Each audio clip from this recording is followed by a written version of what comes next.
Greetings out there, it's Eric Bakker, naturopath from New Zealand. I'm author of a book called Candida Crusher, and I'm also the formulator of a range of products called Candida. Thanks for checking out this video. I've got a question here from a guy on YouTube called Pro Chess Player. I think his name is Josh. And Josh is asking me, I think Josh is in Idaho from memory. Josh is asking me, Eric, can you please do a video on foods to avoid for leaky gut syndrome? Well, Josh, one thing you and I got in common, I think I've checked out your site. You love playing chess, so do I, but I keep getting beaten by my teenage son, which is really annoying for me. So one thing I don't get beaten by often is questions for Candida, so we're going to address that right now. What are some foods to avoid with leaky gut?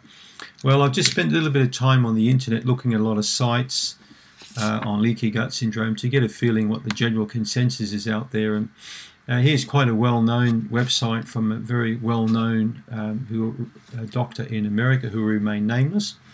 And this doctor is saying foods that cause leaky gut: gluten, cow's products, sugar, unsprouted grains, and GMO. Very true, doctor, but there are a lot of things that you're missing out on.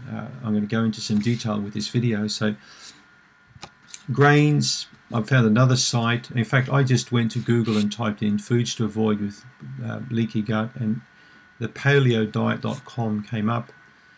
Grains, legumes, dairy, sugars, unhealthy oils, alcohol, caffeine, excessive carbohydrate consumption. This is a bit closer to the mark. But when you've got leaky gut, basically a good advice for you, the foods to avoid in general are processed foods. So processed foods in general. So when you go shopping, I've said this before in videos, if you do shop at a supermarket, buy your foods only from the perimeter, the outside perimeter, meats, vegetables, perishable products, because these are less likely to cause problems with leaky gut.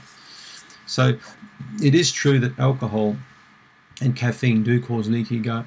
Alcohol to me is the top of the no tree when it comes to leaky gut. So if you were to say to me, what food is most associated with leaky gut, I would say alcohol. What out of everything I know is associated with leaky gut is antibiotics. That's really the top or the biggest tree is antibiotics, or all kinds of pharmaceutical medications, anti-inflammatories, steroids, antidepressants, sleeping pills, any kind of a drug, for stomach blocking, stomach acid, or reducing pain. All of these drugs are involved in leaky gut, including Tylenol, paracetamol, any of these kind of drugs. Birth control pill, all involved with leaky gut. All right, but antibiotics are the top of the tree. But when we look at foods and beverages, alcohol's right up the top. So don't even think about drinking alcohol if you're worried about leaky gut. And even if your gut is healthy like mine, drinking alcohol occasionally will predispose you to leaky gut. You will make your gut increasingly leaky by drinking. Every drink you take increases your likelihood of making the gut leakier and leakier, okay? And then on top of that, if you put antibiotics on top of that and high stress, you're a sitting duck for a serious leaky gut problem. So grains, yes and no. I believe that most people can tolerate small amounts of gluten in their diet when they're healthy like me. I don't eat bread or flour products. I much prefer to have brown rice in my diet and grains like quinoa or millet. But I do have a piece of bread every now and then, and I really enjoy a nice piece of toast with some tahini or an organic peanut butter on there. And I really enjoy the taste, the texture, the smell, and I'm sure most people do. But, I would not eat a piece of bread every single day with peanut butter on. I wouldn't do that. It's just every now and then these things are fine, all right? So grains in general, you need to be careful of refined flours, white flour, donuts, cookies, these sorts of foods. Every time I go to the airport and fly out, I see the donut stand, and you see all the large people sitting there buying donuts with all these sugar toppings. So that's crap. That's the sort of stuff you want to avoid. Ice cream, refined carbohydrates, these sorts of foods. That's the sugars.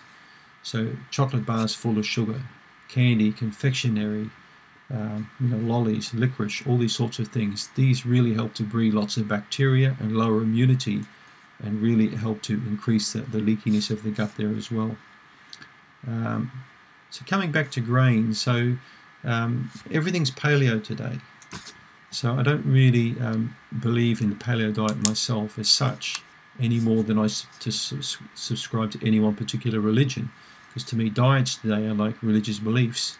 You know, we've got the Muslims, and we've got the Catholics, and we've got the Protestants, and we've got the Baha'i, and we've got the Mormons, and so we've got the Paleo people, and we've got the vegan people, and we've got the similar kind of thing. They're all belief systems.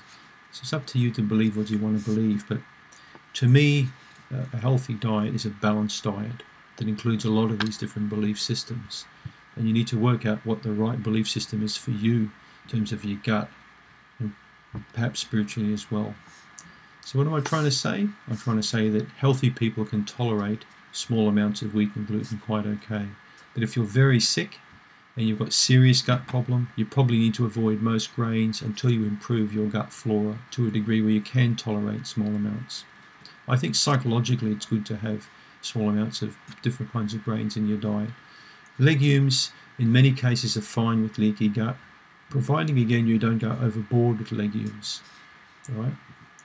And there are many different kinds of legumes and beans that you can eat. Sprouted legumes are probably the best ones to have in your diet. I like sprouts and make sprouts up all the time.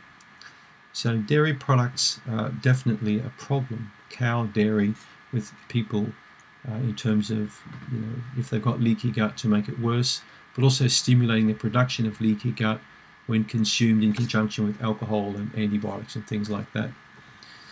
So the better dairy products to have would be mozzarella cheese. Goat's cheese is usually okay. Mozzarella, I think, is one of the better cheeses to have, but drinking lots of cow's milk is not a good idea because it leaves you wide open to stimulating the gut to become leaky.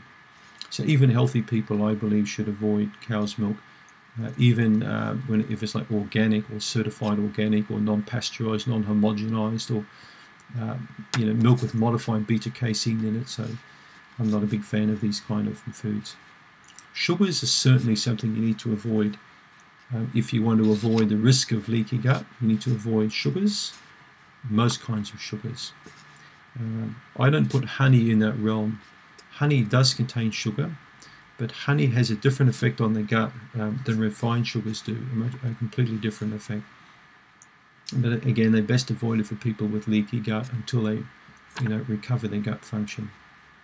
But I'm also talking about artificial sugars, which I think belong really into the toxic realm. So unhealthy oils, I'm definitely for this. Avoiding corn, vegetable oil, soybean oil, canola oil, cottonseed oil. So these are really crappy oils. And hydrogenated fats, you know, fats become hard at room temperature to allow increase the shelf life of different processed foods. So the better oils really would be organic sunflower oil, macadamia oil, nut oil is a beautiful oil, walnut oil, high quality extra virgin olive oil, very good. There are many different kinds of very healthy oils you can have, but they should be kept really cool or refrigerated in sealed dark bottles away from light to stop oxidation. And coconut oil, of course, if it's a good fermented coconut oil, a good quality one, is not going to create leaky gut problem. I've already spoken about alcohol. Biggest contributor, I think, of all is regular alcohol consumption. Caffeine, I don't think caffeine's a no-no. I think 1 cup of coffee a day for most people is perfectly acceptable if they can tolerate caffeine. So 1 cup in the morning is usually fine, and it makes you feel good. A lot of people like the aroma and taste of coffee, so avoiding all these things entirely from your diet because some paleo person says so, I think can be quite difficult for a lot of people to swallow. Excessive carb consumption, well, that goes without saying. But remember, there's carbs in a lot of foods. You don't avoid all carbs, you just avoid the refined carbs. So I hope that gives you some information, Josh, about foods to avoid if you've got leaky gut, or to stop the development of leaky gut. Okay?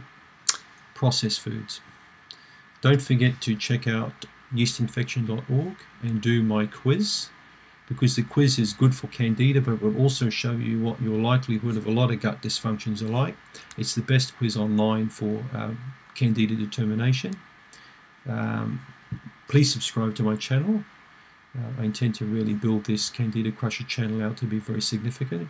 Check out my products at canzida.com.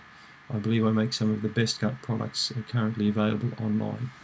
Thanks for tuning in.